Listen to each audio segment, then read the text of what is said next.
At the center of the universe, at the border between the light and the dark, stands Castle Grayskull. Masters of the Universe 1987 is one of the strangest films ever made. A movie where the budget collapsed mid-shoot, Skeletor delivers Shakespearean monologues, and the final battle was filmed after the studio shut the lights off. And with a brand new He-Man movie finally arriving in 2026, it's the perfect time to look back at the film that started it all. Let's get into it.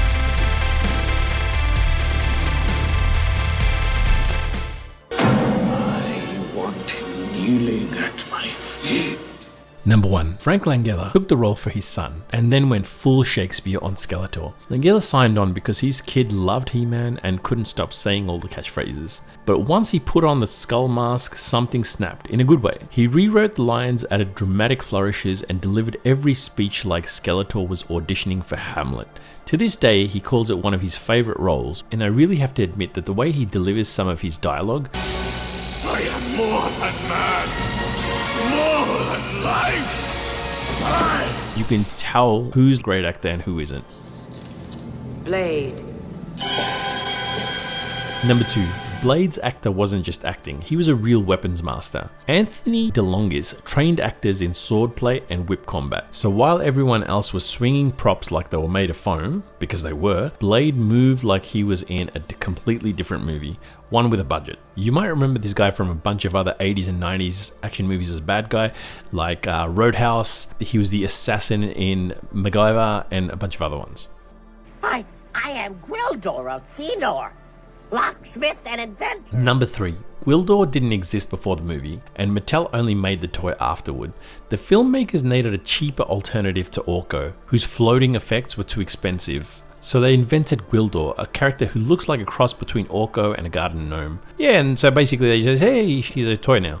And when you watch this movie, you're gonna have to agree that if they did end up doing Orko, it would have looked like shit. Because when you see some of the flying effects for He-Man, basically just a cutout image of He-Man being moved across the screen, you know that Orko would have been a complete disaster. I call it the Cosmic Key.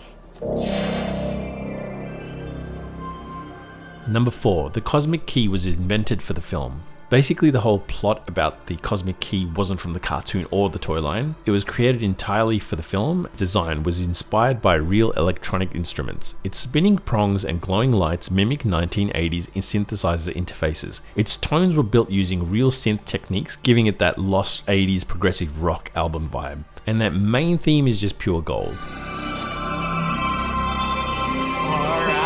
A musical instrument that also opens portals, which honestly feels ahead of its time.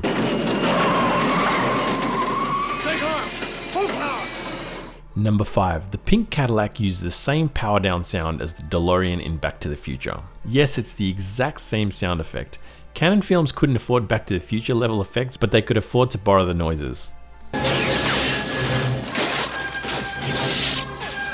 Number 6. Skeletor's troops were robots because Mattel didn't want He-Man killing people. Mattel had strict rules. He-Man could punch, kick, and flex, but he couldn't kill. So the movie filled Eternia with robot soldiers, turning every battle into a high-stakes appliance recall. Number 7. Canon Films reused props and costumes from other movies to save money. Canon was the king of recycling. Armor, weapons, set pieces. If it existed in another Canon film, it probably wandered into the Masters of the Universe set at some point. Number 8. The original script took place mostly on Eternia until the budget collapsed. Drafts were full of fantasy landscapes and epic battles. Then the accountants stepped in and said, what if we didn't? Suddenly the story shifted to Earth because Earth is free. Well, kind of. Number 9. The budget collapsed again during production, forcing rewrites on the fly. Scenes were cut, characters vanished, and entire sequences were rewritten overnight. It's one of the few films where the behind-the-scenes story is more dramatic than the plot. Let this be our final battle! Number 10. The final He-Man vs Skeletor battle was filmed after the studio had already shut down production. Canon literally turned off the lights and told everyone to go home. The crew begged for one more day, shot the final duel on a nearly empty set and hoped no one would notice. Everyone noticed, and you can completely tell when you watch the movie. It's a rush job, there's nothing in the background.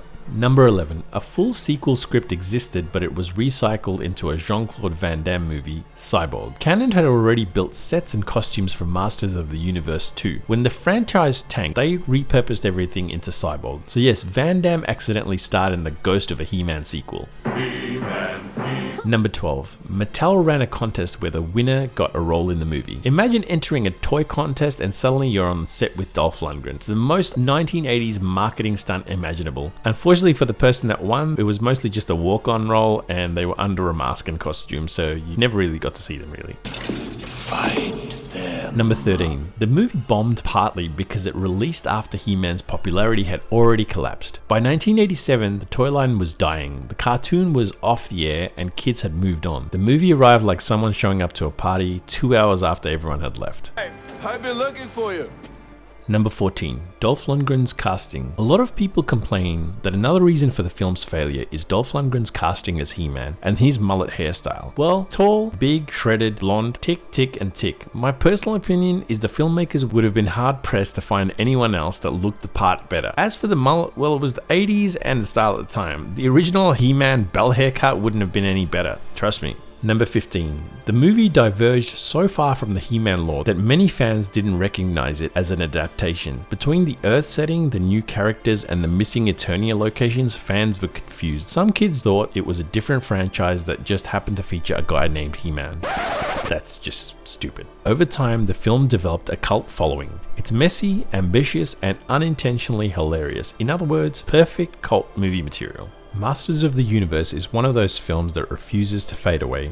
It's held together with equal parts creativity and duct tape, and that's exactly why it's still fascinating decades later. A wild experiment that tried to bring Eternia to the big screen long before Hollywood was ready for it. If you enjoyed this deep dive, hit like, subscribe, and tell me which cult classic you would want me to break down next. Until next time, by the power of Grayskull, you have the knowledge.